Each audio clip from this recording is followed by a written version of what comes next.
Mən bir söz deyim, həyatı şad yaşayan adamlar daha çox göz yaşı tökür. Qəzəbli adamlar heç ağlaya da bilmir. Ərəfə duasına baxın, gedin onu mütaliə eləyin. Baxın, necə xırda cüziyyatına qədər mərhələ-mərhələ şükr eləyir. İlahi, mən yox idim, məni yaratdın, mənə ata-ana qərar verdin.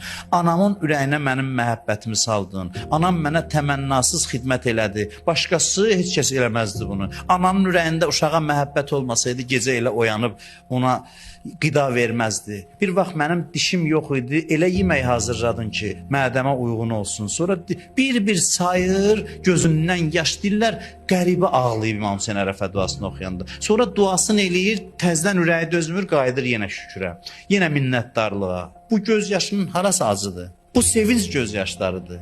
Bu göz yaşı özü bir ləzzət insan üçün, bir sevinç insan üçün.